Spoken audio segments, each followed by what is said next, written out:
Thank you. Thanks very much. Thank you. I really enormously appreciate that introduction, and I'm really happy to see everyone here, especially because it is such a beautiful day, and there are many things going on and many things going on in the world that are taking our attention. So I'm glad and privileged to have your attention for a little while now. I want to make 3 points before I start. First of all, I'm so grateful, by the way, for the mic that lets me get out from behind the scary podium. I find them very othering. So I want to make 3 points before I start. One is to thank Benny again for bringing us all together. Benny edited a wonderful volume called Divided Worlds. I think I have the title right there, that brought together, I think, some of the same people who are here for this colloquium. There's some overlap there, but brought together scholars who should talk to each other all the time, namely people of biblical scholars, scholars of ancient religion, and scholars of ancient Greece and Rome and other ancient Mediterranean cultures. So as a scholar and leader and visionary, I just want to thank Benny for bringing us here together to talk further. Second point, you mentioned the book, All the Worlds Pass. I'm going to say this out loud because, as every scholar knows, you need to set public deadlines for yourself, or else you never actually finish the book. So I really hope to send it off to Princeton University Press, where I hope it will inaugurate, it's supposed to inaugurate a new series at the press by January. So you can all check in with me and see if I managed to do that. Those students in the audience, you should know that faculty and scholars have almost as much, if not more, trouble meeting deadlines than students do. The third point, I want to ask all of you actually a favor as you listen to this particular presentation, and that's to listen on 2 levels, not just, everybody presumably always listens on more than one level, but so I'm really asking for 2 explicitly. I would like you to listen both as scholars and students of whatever you are, scholars and students of, but presumably cultures of the past, or you wouldn't be here, or maybe cultures of the present, but to think about, about what I'm about, the argument I'm about to make, on the level of your engagement as scholars and students, and your passion and engagement with your own material. But I would also ask that you evaluate what I'm about to say as an argument that I am trying to make to people outside of the world of scholarship. An argument to people who are skeptical about the value of the work that we do, who have really very little way in, or at least they believe that they do, whether they are overtaken by concerns or they adopt concerns for what they call the real world, or practical concerns, which I respect and value too, but they can, those words, real, practical, actual material, can have a crowding out effect that can make reaching these people really very difficult. Or they're intimidated or skeptical, or they honestly come from an intellectual, educational, social, etc. background where they simply haven't had access or invitation to thinking about the value of humanistic inquiry at all. And this is a lot of people I'm talking about, and they are the people whom we need to reach if we are to strengthen the future, if we are even honestly to have a future for humanistic inquiry in American higher education. And I will just point, and as I begin, because I hate to be a doom scroller here, but I think it's just enormously important to remember that we're living in a country right now where not only are small liberal arts colleges closing at a rapid rate, but the numbers of majors and enrollments, students enrolled in classes in the humanities and social sciences other than economics and linguistics in this country are dropping by the tens of thousands every year. So go to the Humanities Indicators report published by the American Academy of Arts and Sciences this fall. It will lay out the numbers for you. You see the arcs and the graphs falling. Humanities majors have never been a big piece of American education, but they're smaller than ever. And I think, although it's too big a claim to make a causal argument for here, I think there's a connection between the state in which we find ourselves now and that fact of decline in numbers. So that's why I'm asking you to think about the argument, with this other hat of how would it land with people who don't really have any way into this room, this world of thought that we're all really immensely fortunate to share. So I'm going to ask you now to listen to a single sentence by the curator, unfortunately, who died too young, a wonderful curator of art called Acqui and Wieser, who curated a Venice Biennale a bunch of years ago now. That is the inspiration for the title of the book, All the World's Past, that I'm working on, that's going to be done by January. His Venice Biennale was called All the World's Futures. It was the first Biennale to be curated by a curator of African descent, and Acqui was Nigerian, and it was the first to have a majority of artists from the global south. And Acqui said, in order to think about the future, to project forward, we need different lenses. It cannot be a singular lens. So that's my overall thought. Think about plural lenses. So think about the future now in Star Wars, where men in robes fight for the Republic against the Empire. Like that future, our collective imagination of the ancient past has been, until extremely recently, populated mostly by white men associated with the cultures of Greece and Rome. But those days are gone, or at least they're going pretty fast. So now is the moment for this talk. Now is the moment, I'm going to argue, to redefine the ancient past as a field to be studied very much in the plural and on a global scale. And then this is my argument that you'll hear me talk about for the next half hour or so, I hope, for global ancient studies. And I'm just going to call it ancient studies because you'll hear the argument for the global will be the substance of what I have to say. This ancient studies will no longer be what the current paradigm has always been vulnerable to. It will no longer be a plausible vehicle for claims of white supremacy. The new ancient studies will be and will help us to know ourselves in all our thrilling diversity around the world, and thus to move forward together into a future where we thrive in common. Once we do the work, and this is a lot of work, of epistemic reparation, I'll talk about that in some detail later, that will make us better stewards of our global ecology. I use the term ecology on purpose, and if I had a PowerPoint, which I don't have, because I prefer to kind of talk and think about ideas sometimes without visual aids, but that may be a weakness. So if you'd like to think of visual aids, think of the blue marble photograph that the Apollo 17 people took, I think, because this is really very much what I have in mind. The picture of the globe, the planet Earth, from astronauts, taken by astronauts on the way to the moon. So I use this term ecology. This is backing up my thinking about humanistic inquiry.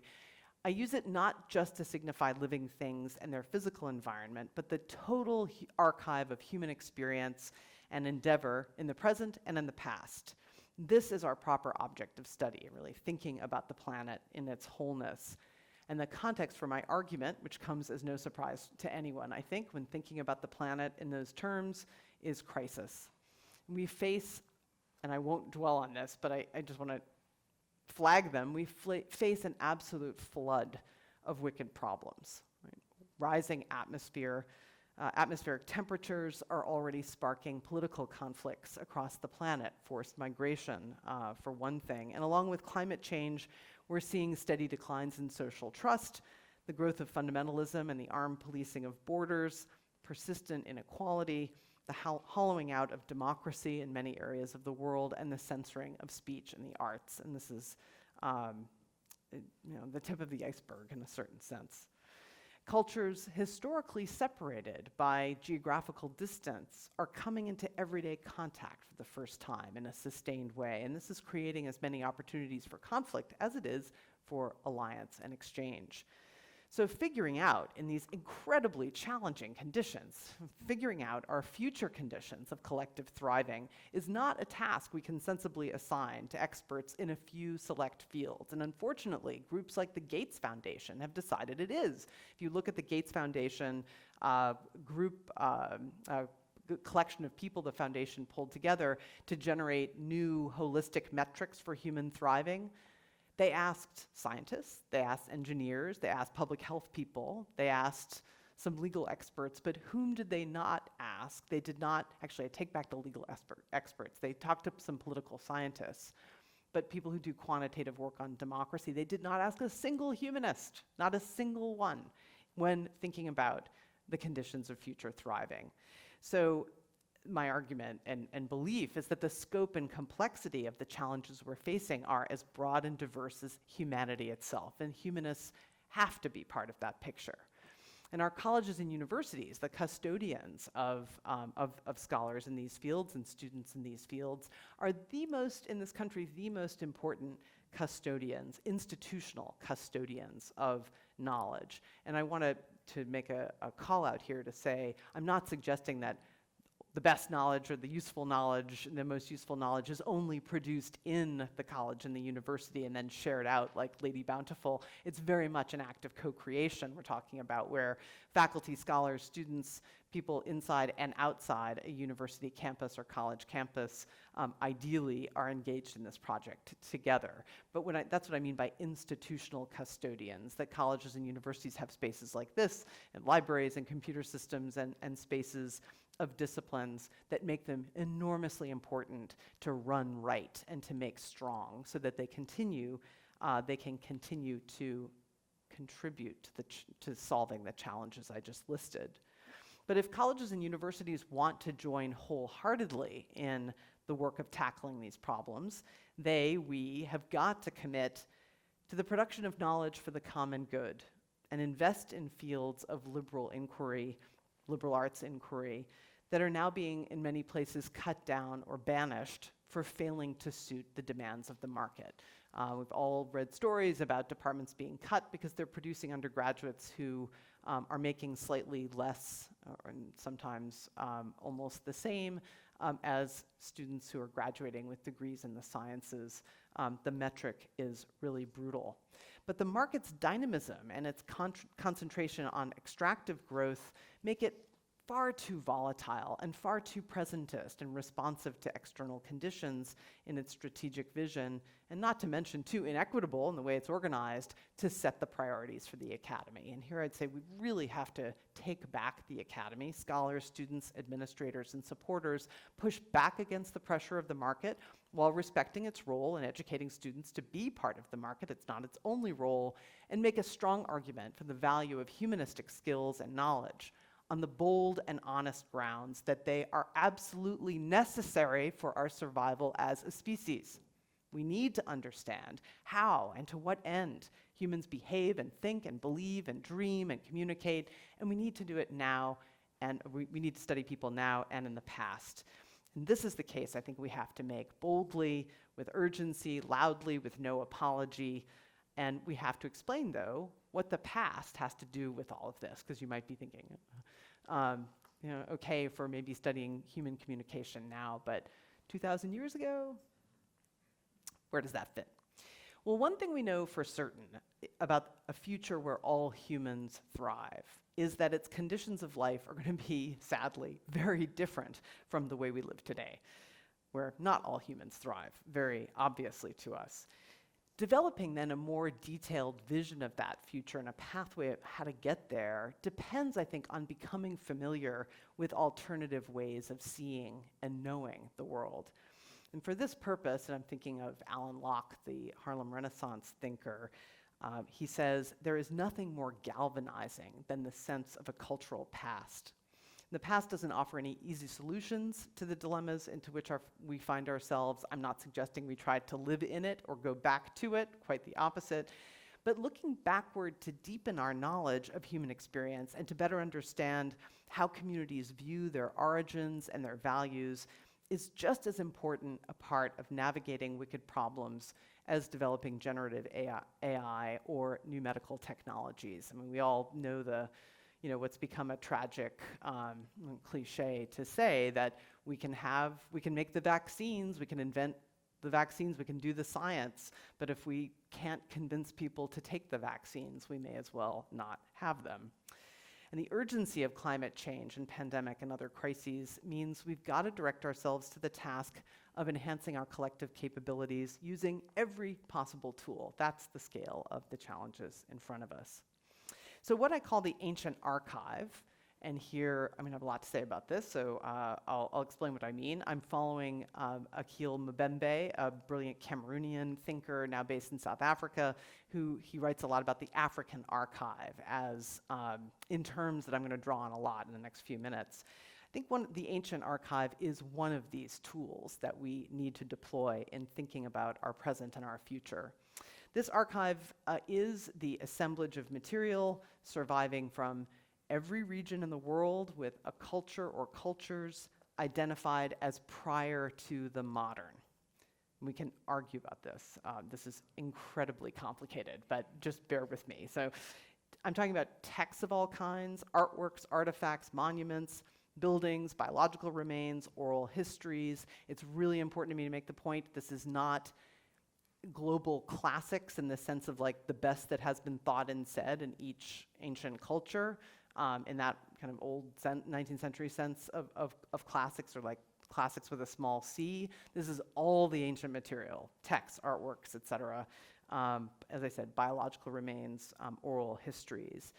This is what I think has a unique capacity, this archive, to help us understand human life in all its aspects, so long as our study of it is disposed with global interests and needs in mind, not with parochial questions, maybe not familiar ones, but big and global ones, which might involve a composite of the local. I'm not saying it all has to be, we all have to think on universal terms, but not perhaps with familiar questions. We maybe shouldn't begin there. That's my provocation. This full ancient archive, which we have only really just begun to assemble in our curricula and our research projects, in our libraries, in our museums, because of inequities I'll talk about briefly in a second, it possesses profound explanatory power. And this is the first of my 4 reasons for thinking the ancient archive on a global scale is so important to us. By contrast to the quite narrow regional concentrations of evidence and interpretation that skew the study of antiquity today, primarily to the ancient Mediterranean, the global archive, as I'm imagining it, will allow us to gain a fuller and more complete understanding of our conditions of life now, because it will explain how we arrived here. The scholarly methods such an archive could regularize and make common, for example, and I know I'm taking a very condensed example, but the collectively, collaboratively, on a team level, gathering of detailed evidence, and then pulling back in collaboration with other groups of people to analyze flows of people and ideas across regions and seas.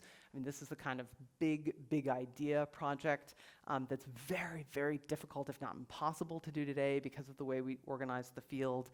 These are the kinds of projects that are the best correctives to the web of borders and lines that 19th century scholars laid over the map of antiquity that still constrain our study today. And sometimes, of course, they did it so authoritatively that names from ancient Latin and Greek texts were brought forward in time to label new states, like Syria, India, Palestine. Okay, so I'm trying to acknowledge the power of that rewriting in the 19th century that, of course, shaped their future, our present, in sometimes deeply problematic and conflict-ridden ways. So getting the past right, then, and still in this first reason, is a task that embraces but also transcends the empirical work of archaeology and history. As the archive grows, so does its capacity and our capacity to correct beliefs and refine histories that many of us take for granted. The European refusal to accept indigenous American ways of knowing as anything but, and I quote, the curious practices of strange people, which a 17th century Spanish text said, that refusal helped justify crimes of genocide and enforce migration all the way from the 17th to the 20th centuries. Until very, very recently, reputable historians could complain in print that scholarship on the continent of Africa rests, and I quote, on nothing more solid than shrewd guesswork. There's no primary evidence. This was a very common thing for historians of Africa to say until recently. And scholars of ancient Mayan and West African cultures were forced to defend their use of words when they talked about the structures of the societies they were working on. They had to defend their use of words like politics, because they were told politics doesn't apply to the primitive cultures you're studying. The lesson of the scholarly path breakers, and this is really just in the last generation, this is not 50 or 75 years ago, this is like just happening recently.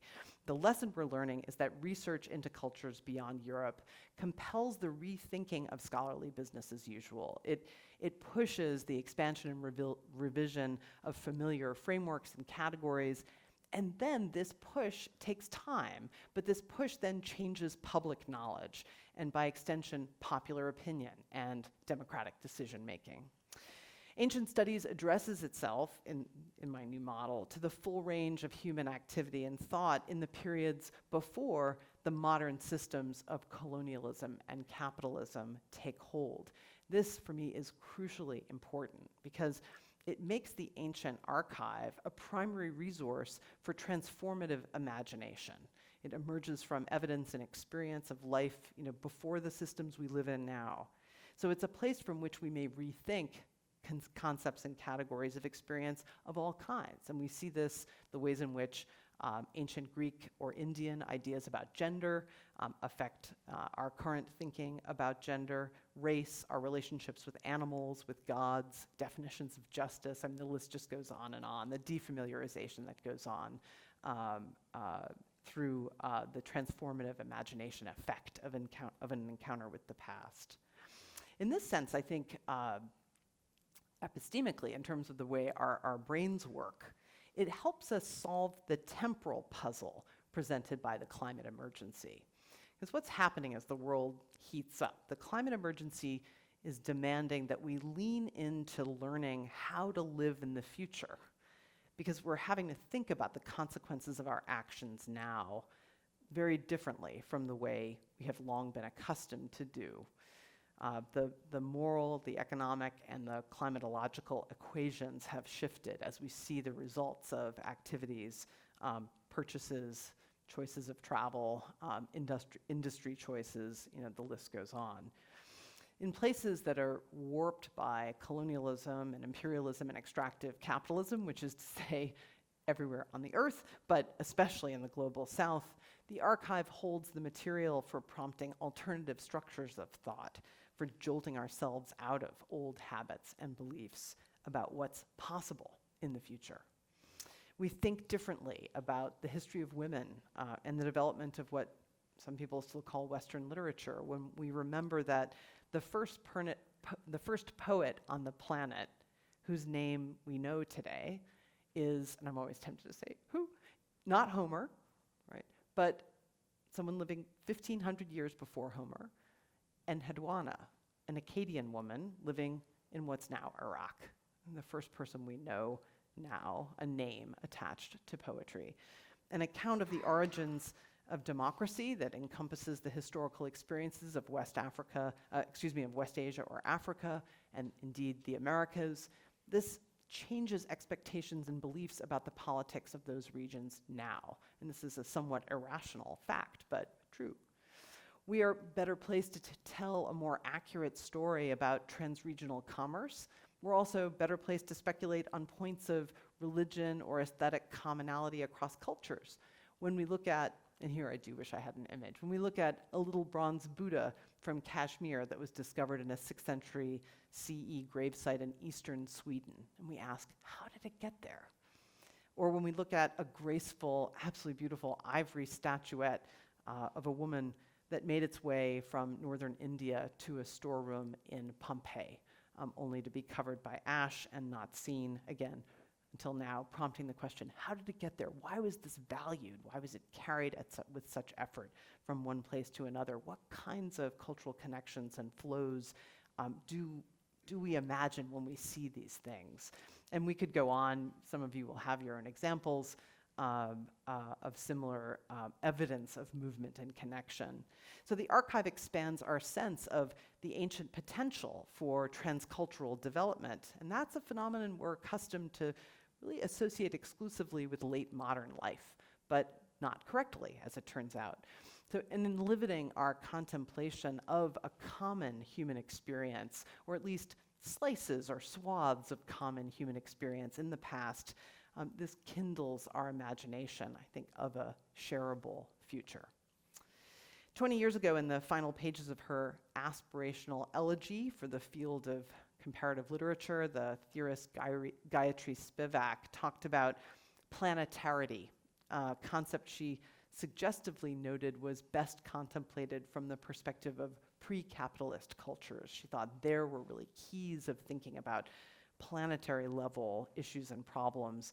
Once we get into the modern nation state, it's very hard to pull ourselves out of all those frames and constraints. Now, she was writing at least 25 years ago, and I think about it, I think in the 90s about this, but she saw that and used the image of the planet to signify the opening up of thought that I've been describing about the flows and contacts among people and the very different ways, depending on their locations and histories, that humans conceive of and relate to their environmental surroundings and especially non-human living beings. More recently, the thinker I mentioned at the beginning, Akhil Mbembe, began to use the word planetary to summon up the connection between human life and the Earth, and going even further, I think, than Spivak, and opening up really interesting, fresh thinking. The planet, he said, he calls the living world, and he draws on Africa's animist cosmogonies to invoke a principle of animation as the vital breath shared by all being that was born together, in his phrase, and forms a unity. Among the Dogon in Mali, the Yoruba in Nigeria, and other communities in the Congo Basin, he finds an alternative metaphysics of power and agency, really completely different ways of thinking about power in the world and what it means to do an action and be responsible for it.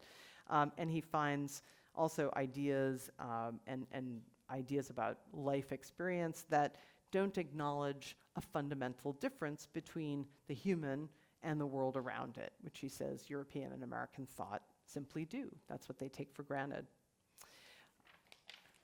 Since the world finds itself, Mbembe says, in a state of fragmentation due to our many differences, which he doesn't deny, he sees the work of scholarship, and this is for me one of his most important ideas.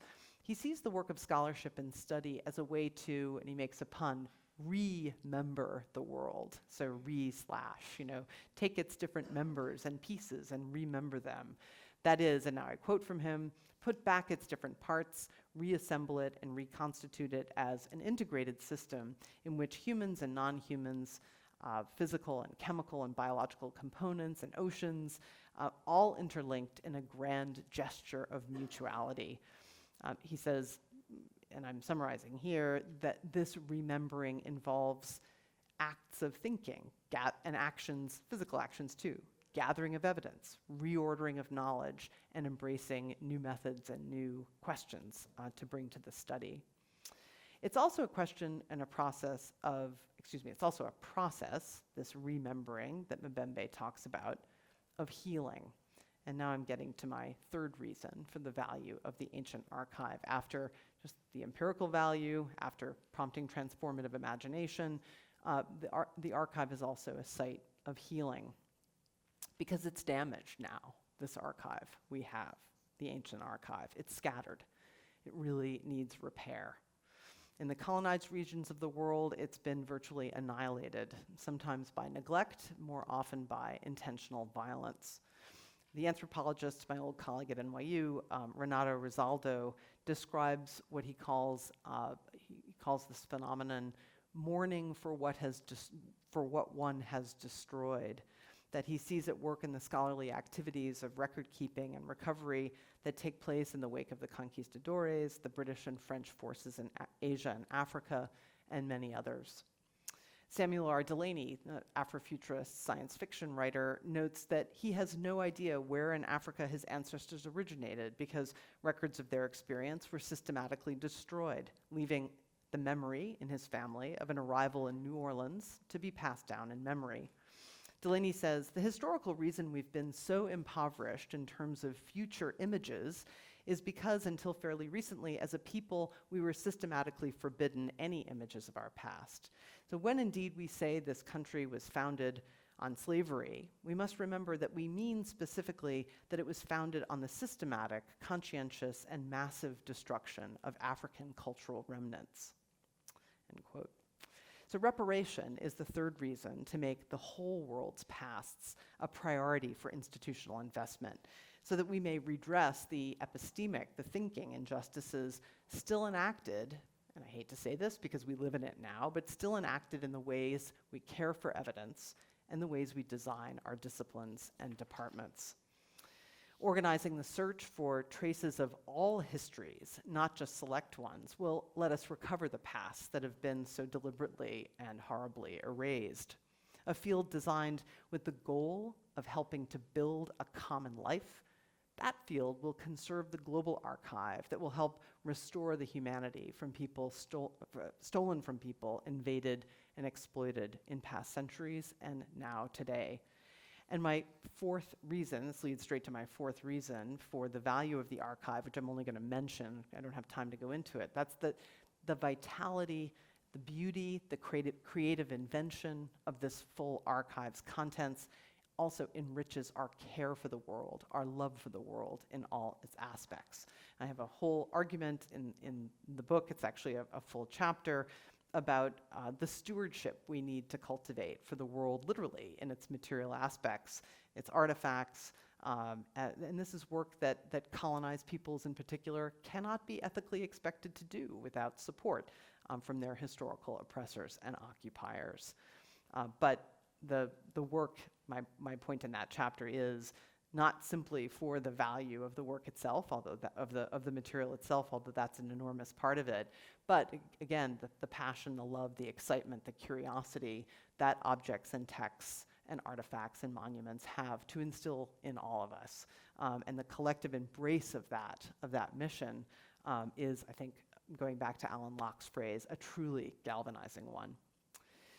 So for the ancient archive to do all this, to provoke transformative imagination, to help us understand the full complexity of ancient cultures, to do this work of reparation, and to instill in all of us a generous care for the world, I think we need a new field of study because current forms no longer meet our needs.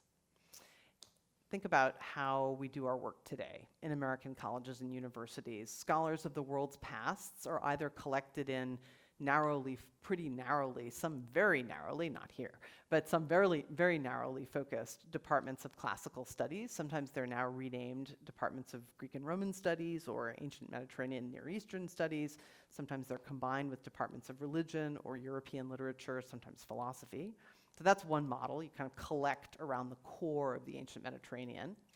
Or faculty are scattered across disciplinary and area studies departments with one or two faculty members and therefore students placed in history and archaeology and languages and literatures, maybe philosophy, and then maybe Asian studies or African studies or Middle Eastern studies and so on.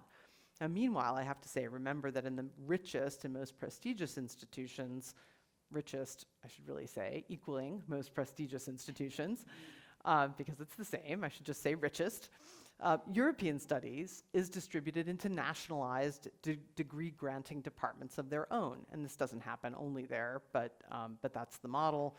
So we have departments of French, departments of Spanish, departments of Italian, departments of German, departments of Russian, sometimes Romance and Germanic and Slavic languages and literatures, and the largest of all, of course, English.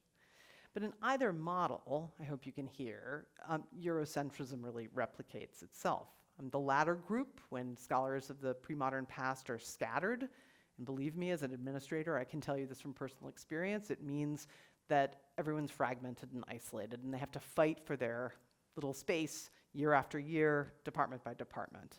But the first group, that ancient Mediterranean core, increasingly in recent years drawing in scholars of Egypt and the ancient Near East, this one, it's a tougher one, and again, a bit painful for me to argue because that's my own intellectual formation, but I think it suffers from the founding error of its intellectual origins that now 2 generations of attempts at reform have failed to set right, in the sense that we still struggle, we still have internal conflicts, but above all, we're just not attracting students. There's no future in this. Reform has failed, I think, because the error just runs too deep for correction. Classical studies, even under its relatively new name of ancient Mediterranean studies and the like, is still founded around, even if we dance around it, it's still founded around the notion that ancient Greece and Rome make up the most valuable past, the past that's really the only one that's worth studying, the past whose glorious achievements make them, these 2 cultures, representative of the whole ancient world. And I am as guilty as the next person of writing articles and books that refer to the ancient world when I'm actually really only talking about not even the ancient Mediterranean, but the Roman Empire. So I've started to call, and in fact I was going to call the book this for a while, but I couldn't because Princeton University Press said you can't have a non-Googleable word, but I wanted to call the book by the one, and I do use this phrase in it, Greece and Rome, all one word, to describe this culture, to convey the symbolic hegemony of these 2 ancient cultures. This reductive vision, Greece and Rome, all one word, of what still passes under the name the ancient world was invented and disseminated in the 18th and 19th centuries by scholars living in a Europe utterly intent on the exploitation of Asia, Africa, South America, and Australia, and working in a university system designed to educate a national elite.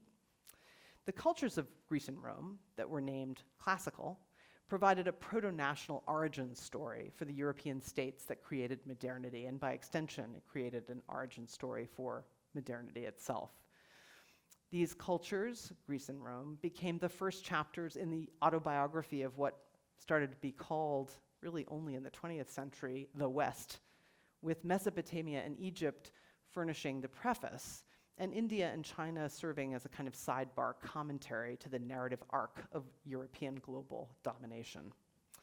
German scholars, and they set the trend here for their European and American colleagues and students, advanced the professional study of Greek and Roman culture as an autoethnographic field that married scientific with moral education. It was a profoundly successful feedback loop of a promise of objective understanding married to moral perfection.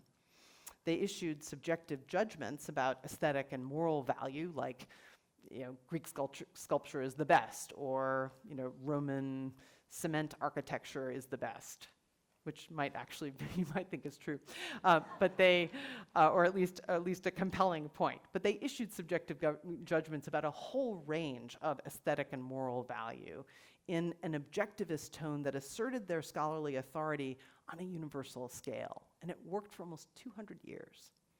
To study classical culture was to know and to claim heirship of its essence, and this essence was true human perfection, universal in appeal, and making the study of other cultures odious and even demoralizing, even dangerous.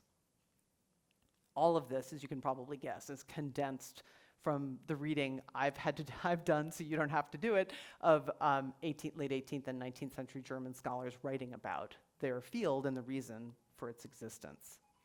The legacy of Greece and Rome, all one word, makes itself felt everywhere here in this country, right? From the institutional and physical architecture of the nation's capital, and I often find myself looking in rooms to see if I can find evidence of it. I don't know if I find it here, but all the way to the genres that dominate our literary canon.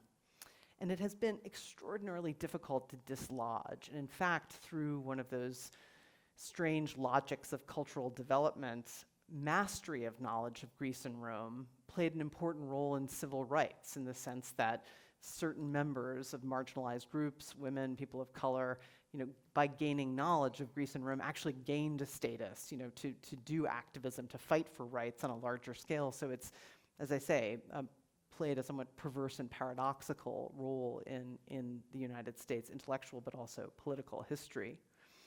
But so long as it's preserved as a field of scholarly study, while other cultures have to fit in around the edges or just go unnoticed and vanish altogether, this field will continue to broadcast its message of cultural and racial superiority. And this has nothing to do with the politics of individual practitioners, nothing to do with the values of scholars themselves. It's simply, I think, too heavy a burden historically for the field to carry any longer.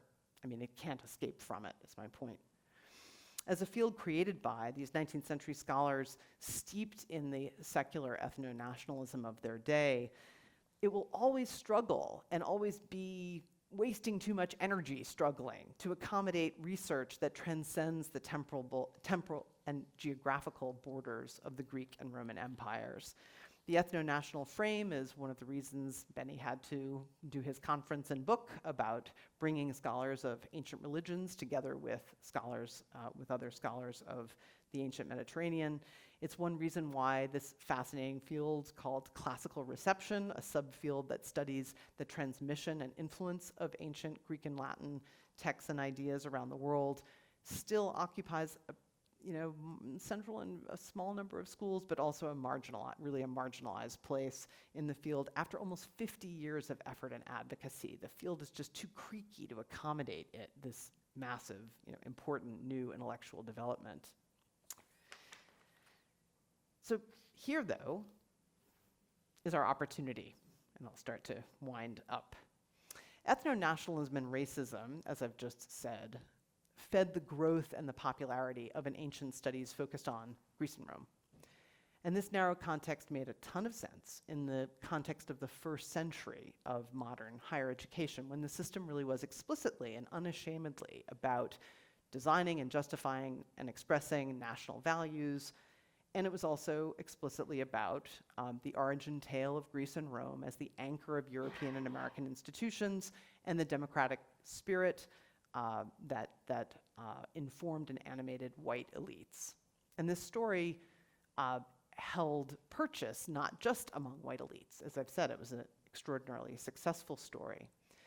But as I said at the beginning, we're in a different age. With the globalization of higher education that occurred in the wake of the Second World War, which wreaked a lot of destructive force, but it also freed faculties from that ethno-nationalist purpose. Today, and you will have all, students will have seen this when you made your decision to go to college, faculty, you see this, administrators too, you see this in your own college brochures. American colleges and universities proudly dismiss the old nationalist mission. They want to call themselves global institutions, right?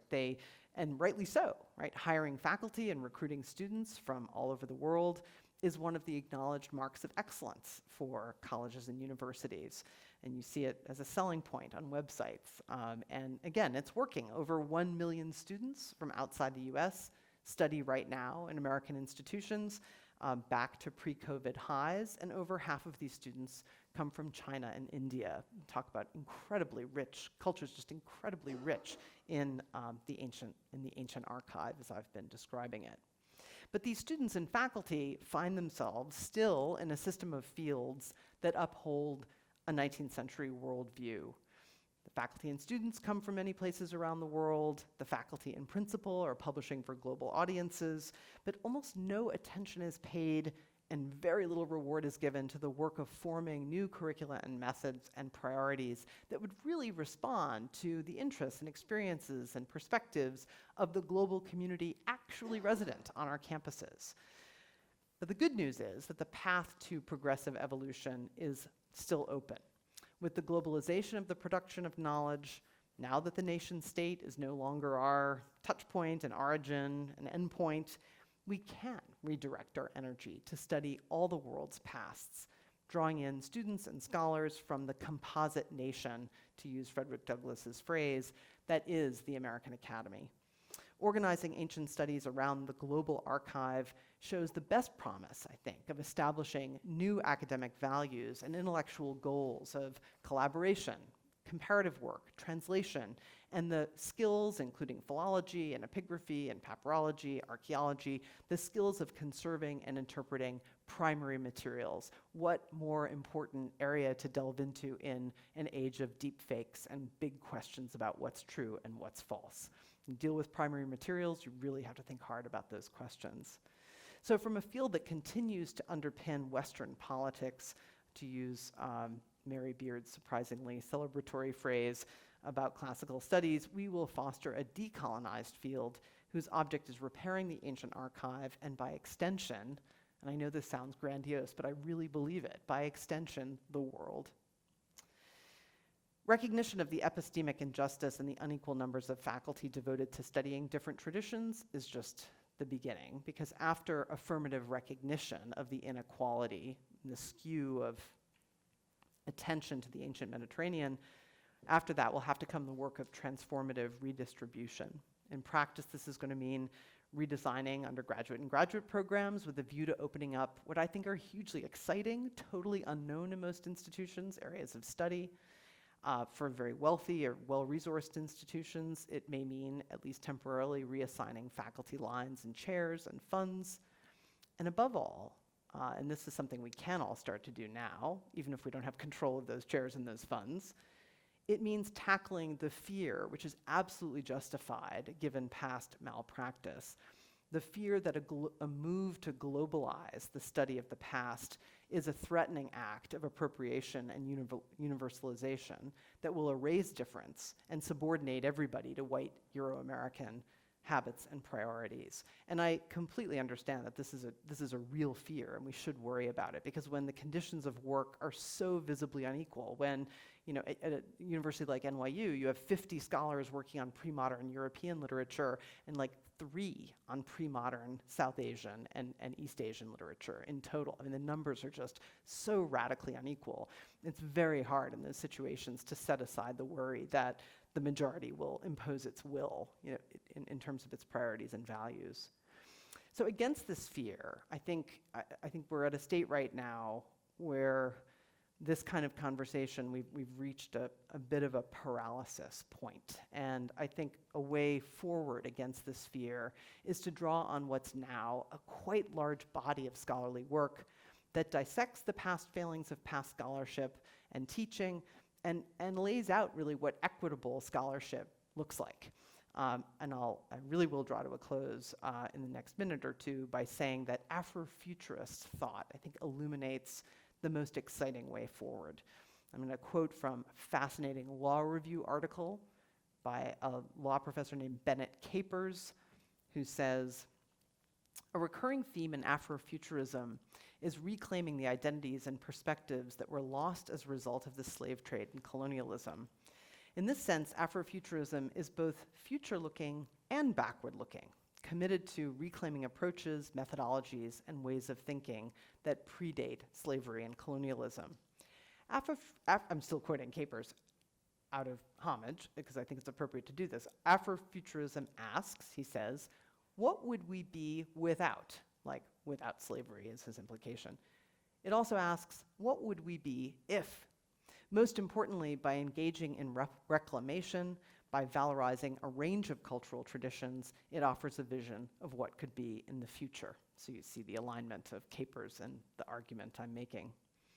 Studying the ancient global archive involves the co-creation of scholarly practices in collaboration with scholars and students from all over the world that would have the explicit goal of seeking understanding outside the priorities and lenses, to use Acquis and Wieser's term from the very beginning, and the categories and the habits of scholarship that were born with and from European modernity.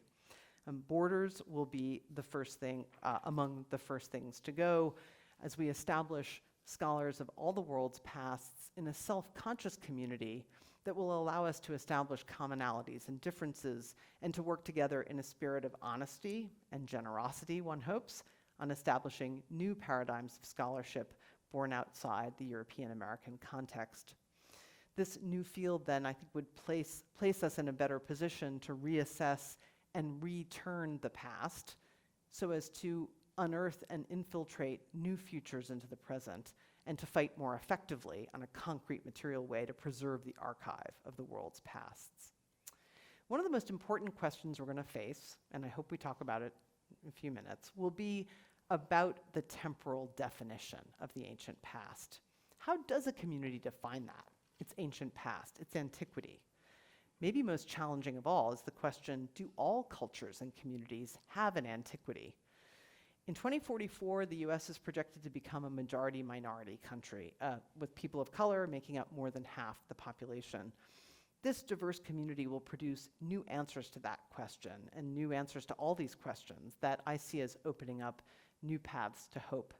But meanwhile, the still predominantly white professoriate has a dual responsibility to advance its own diversification and also to clear the ground for the new ancient studies to emerge, a field that we, as a white scholar I'll say, will finally, rightly, share with many others. And I'll end with where I started, with a bit of doom.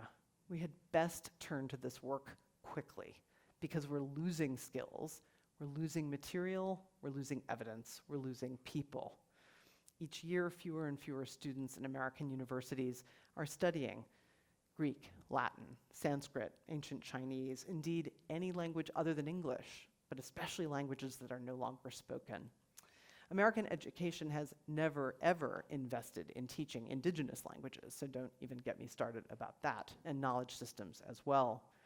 And the skills of close attention to evidence fostered in epigraphy and papyrology and numismatics, these are skills becoming almost impossible to find in all but the wealthiest institutions. Meanwhile, archaeological sites and artifacts are at risk everywhere in the world, including to the United States, and they lack a public that understands their values, so that's contributing to their destruction by intention or neglect. Even ancient cultures with wealthy constituents are failing to attract the funds they once did, and cultures that lack a tradition of philanthropic stewardship are at just enormous risk. And this is one area where I feel very passionately, because my work and position puts me in contact with some of these scholars who are fighting hard to preserve material that's disappearing before their eyes. It means we're losing ecological diversity, not just in the biosphere, but in our languages and our cultures. So I'll end by repeating the Afrofuturist challenge. What might we do if we could? What if we were to set aside the language of impossibility and loss and adopt bold new arguments for the necessity of studying the past? What do we have to lose that we're not going to lose within a generation anyway? So I propose the following manifesto for the new field, against the backdrop of an American academy that embraces humanistic inquiry for its world-preserving benefits. Give this a go. Ancient Studies gathers together scholars of the world's premodern cultures, we're going to argue about all these words, variously defined and variously located in chronological time, to study in its full plurality the range of human activity on the level of the individual and the group, from creative expression to state formation, all around the world, with the overarching mission of cultivating mutual understanding and bridging differences across people. The field cultivates skills in interpreting evidence, texts of all kinds, artworks and other remains, and its modes of preservation and transmission. It employs tools and methods from various disciplines, including anthropology, archaeology, art conservation, art history, ethnic and gender studies, history, linguistics, literary studies, philosophy, politics, and religious studies. It celebrates equally collaboration and generalist knowledge and scholarly specialization, each as necessary for the production and circulation of knowledge. Acknowledging the limits on past approaches to studying antiquity, which concentrated on Greece and Rome, maybe one word, to the near exclusion of other cultures, it encourages the exploration of understudied periods and regions and the generation of new research questions emerging from cross-cultural comparisons and juxtapositions. In a world preoccupied with the demands and problems of the present, Ancient Studies instills care for the world and for the traces earlier humans have left behind in texts, materials, and memories on the grounds that the stewardship is an act of love for ourselves and for our future. I think this is study the world really needs. Thank you.